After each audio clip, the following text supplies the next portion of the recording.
know. And I just knocked over Hans's coffee on my way. So yeah, he's loving me right now. But anyway, you're from Great Glen Trails Outdoor Center up in Pinkham Notch. And what a wonderful place that is. Yeah, we right now what's going on up there is a lot of people looking to go up the auto road. As you were just talking to the summit, they know it's very cold, windy, and snowy, so you can't drive up the auto road this time of year. Yeah, I'm going to get that out there on the air. But the ski shop is open and the walking trails are open. So in the shop right now, we've pretty much got our full winter selection of hard goods, and the soft goods are coming in. Kind of early Christmas Hanukkah for you guys, because you open boxes upon boxes. Yeah, you know, the first couple of years it was really fun. Now you're like, oh then my every gosh, box that comes in, I'm like, oh, I hope it snows this winter. Yeah, exactly. Well, here in the Northeast, and you guys actually have some snowmaking capabilities. Yeah. In a week or a week and a half or so, we should be firing that up and hopefully just blowing a big pile of snow and then moving it around on our ski trails after that. So take us a tour around the shop when they first come in, and how do they get to the shop once they're in the lodge? Well, let's go from North Conway to the shop. Why don't so it's 25 minutes away from here, from the studio, north on 16. It's across the street from the Mount Washington Auto Road. Right, so you're going to be taking a right as you're heading north, and it's a beautiful building right there on the right. Yeah, so killer views. You can come and hang out in the cafe right now, although they're not open for food service. You're just going to hang out. Until, well, there's some good views. If you brought your own hot chocolate, you'd be all set. Where were we? Well, you're walking into the shop. Now.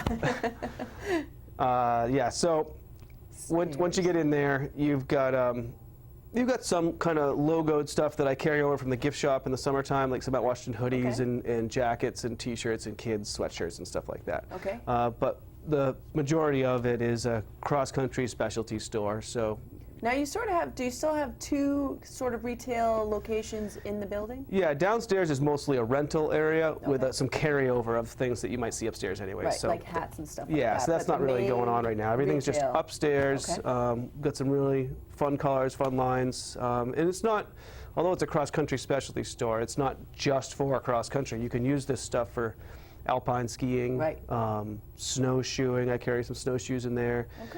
Trail running in the fall or winter. Well, you guys sort of have a multi-use area, so that makes sense. I mean, you don't just wear jeans when you come in and do this shoot. Oh, that's it. It's slacks from here on out, Nate. So it has a lot of uses, from the outer layers to the base layers. I mean, if you come in there and you're not really even looking for something athletic, you know, but you still have to wear socks when most of the time. Right. Yeah, I do have socks on. So we've got a couple different sock lines in there. Some fun hats, and yeah, you guys have always like gone, I want to say overboard, but I love it. Hats. Yeah. Like you can find the coolest colors in there and styles and stuff, and you have so many. They're everywhere. Yeah, and we carry a fun line from that's actually made here in North Conway. The Chukas hats. You've probably seen those before. Excellent. Yes, those are some of them are kind of flashy, which is neat. Yeah, depends on your style. And then also, let's talk base layer. You mentioned that. There's a couple selections for people out there. You can go synthetic, which works, but wool. Wool is a great base layer. Now tell me a little bit, because people hear wool, they think scratchy, you know, old style wool. Yeah, hopefully that thought is out of their heads. We're not talking about the sweaters that you'd wear to hunt camp in the 70s anymore. Or those your grandfather's wool. Exactly. Or those big woolly socks that don't fit in your shoes. Yes.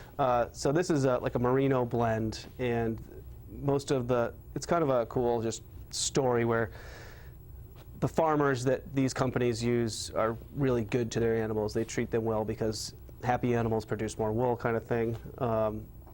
So most of the wool that you'd wear here in North Conway is from New Zealand, especially if you're doing business with Smart Wool. So we carry a lot of their stuff, and their next to skin products have come a long ways, and now they've got a lot, especially for women, a lot of fun patterns and styles that they do now. So you can wear it as a base layer, but it's good enough for après ski too. It's really good looking stuff. Oh, good. But yeah, so less stink typically than the synthetic fiber over the years. Because a lot of people do run into, especially with the tops, that you just, no matter how much you wash it, the synthetics hold odor. Yep. And there's also some cool treatments that you can use for washing that stuff too. And so I've got some of that sport wash stuff up there. And seriously? And it helps with that? Absolutely. Yeah, I use it for my kayak gear, which is probably the stinkiest sport out there. Oh, I don't know. Hockey gets pretty... Yeah, right, yeah. Throw it in the hockey bag and it sits there till next Tuesday. Now, what do people need as they're coming in and say, I've heard great things about cross-country skiing. What base stuff do they need? Well, skis, boots, poles, and bindings would get you there, and it's also nice if you're kind of wearing close to the right clothing, because if you've got all the cool gear and you go out there and you're wearing your alpine outfit, Right. it's just they're two different. Sweat your butt off. Yeah, they're two different sports, so that you need to dress differently. Now for pants, what do you recommend? Because can you wear sort of a athletic, almost a base layer pant with a little wind protection, or what do you? Yeah. recommend? So at the very least, something next to your skin that's not cotton, because we're mostly skiing at 20 degrees, 25 degrees, I guess. And then something's going to block the wind on the outside. And bonus if it's breathable. Right. So a lot of cross-country specific pants you'll see has a wind block in the front and some breathability out of the back, so it can move the moisture out and not just sit there and soak. Because depending on the style of your skiing too, you can really start sweating. Yeah. Or you can just take it easy, because you guys have a variety of trails there once you open that the beginners can get out there and not worry about hills. You know, you have that nice track circle there. Yeah, you should sort of dress for 5 to 10 minutes into your workout. You know, maybe you'll be a little chilled at the beginning, but then once you get your heart rate up and everything starts moving around, then you're comfortable. Okay, good. All right, so we've got soft gear in there, hard gear in there. You mentioned before we came on about Atomic Skin Tech. Can you tell me a little? Oh yeah, so this ski is came out last year, I guess, maybe the year before, and pretty much sold out all over the U.S. because it does everything that everybody wants out of a classic ski. Jeez. Yeah, it's cool. So it's mostly for skiing at a touring center like Great Glen or Jackson or Bretton Woods, where you'd be skiing in the tracks. Okay. So it's kind of narrow, like a race cut ski, but it flexes a little. It's a little damper than that, and it has instead of a waxless mechanical pattern on the bottom, fish scales as people think of it. It's got a mohair, which you might remember from skis in the 70s and 80s on cross country, which is it's almost like a climbing skin that has a short magnetic strip that sits on the bottom of the ski, and it's flush with the base, so it glides really well, but also hits the snow and grips in almost any condition. Really? So is this something you take off and put on? So you could, they have two different strips that come in with the ski. One is a little racier than the other. So better glide. Correct, yeah, yep. So it's got more channels for moisture to go through. But everybody that tried it last year and everybody that bought it loved it, came into the lodge and would rave about it. The next person's like, oh, what's he talking about? And then And how about you? Have you been on them? Yeah, I have, yep. And your impression? They were awesome. They do kick and glide very well. All right, good. They're more than most waxless skis would cost you. You know, Okay. they're 400 plus, 400 a package. So it's probably for the skier that already has a pair of skis and has done some skiing Looking before and more knows exactly what they performance. like or don't like about their other skis. Okay. And this one has kind of filled a gap. And All right. we've got a lot of them in stock right now because they did so well last year. And on average, if you can give me one, how long do cross-country skis last? Well, some people will say 30 years because I saw some in the ski sale last night that I was surprised they were still alive. Like, I didn't even have this when I was racing in high school. Right. I would say the skis can definitely last 10 years. Okay. Yep. All right, so if you're making the investment and you take care of them. Depends how many days a year you ski, Right. how hard you ski on them, and what you're doing with them in the summertime as far as are they on the roof when you're driving from, Massachusetts and back, getting salt blasted Right. on them. Okay.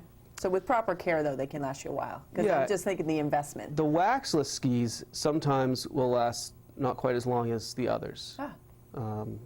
Especially low-end waxless. Because people just don't take care of them? Or? Well, the waxless patterns wear down, and they don't kick and they don't climb as well as they did the first day you got them. They just wear down. It's like the tires on your car. The other thing is those skis that are under $100, under $200 tend to lose their camber over time. Okay. It's just a fact of life. Right. They're inexpensive. So. Okay. But take care of them, they'll last So you a while. your initial buy, don't be afraid to take it up one notch up from the bottom shelf, because you're going to have more fun on it if it's the right ski, the right flex, and lasts longer. Then you don't have to buy another one. And Right, and that's the point too, that your staff knows cross-country skiing. Yeah. So you guys can really help, even with the newbies to the expert racers. You guys have pretty much run the gamut as far as that's concerned. You have competitive skiers on staff as well as people that know the introduction to the sport. Yeah, yep. It's a really good sales staff there, and we have a humongous selection. Okay. So hours and days, they can see. Yeah, the weekends right selection. now, 10 to 4. 10 to 4. So I'll be headed up there after this, and hope to see some folks up there today. Last Saturday was pretty good. We were busy all day. Excellent. Okay. So let's talk, before I let you go back up to Great Glen Trails, ski sale. You were there last night. Yeah. So the ESSC scale. I've been. Yeah. Eastern Slope Ski Club. Yeah. All right. Thanks, Nate. 43rd, I think, annual. 43rd. So it's a huge fundraiser for us. I also help out with that organization, and it benefits all the kids in the valley, and, Yes. and It's a great program. the people that go on in life with ski racing and stuff too. So there's scholarships out there for these guys, and this organization has put some skiers on the map for sure. They would not be where they are without this club. Now, 92 today, 10 to 12 tomorrow, and what kind of gear are they having? Yeah, so today's the only day of the sale. Tomorrow's the so pickup, just claim your stuff that didn't sell, and I got get you. your money back. So today is the last day of the sale. You can go over 9 there to 2. That's it. in That's a half the an only hour. shopping you can do. Yeah. So yesterday it was line out the door for an hour, hour and a half. So people were very interested in what was there. Yeah, kids' gear goes quick. And then they also have some new and used gear. So again, it's a great cause, good deals to be had. 92 today is the only time you can shop, and then they have gear pickup tomorrow. So Helmets, snowboards. There are some good, pretty decent little kids cross-country skis in there if you can get in there. It really helps on the cross-country side of things if you know what boot you already own, and you're going there to look at the binding, because sometimes you forget. So every binding doesn't go with every boot. Right. Okay. Same thing goes for coming up to Great Glen. If you're shopping for a new ski and you've already got a boot you love, bring that boot up. It really helps. So you guys can fit it. But Okay. that sale is definitely worth dropping by. Clothing, goggles, helmets, snowboards. Everything. Yeah, tons of boots. Stop in. It should be festive over there, too. And everybody can help you in that sale get the right stuff. All right. Good to know. Nate, thank you so much. And heading back up to the ski shop up there at Great Glen. 10 to 4. 10 to 4 today. You can go visit Nate and the rest.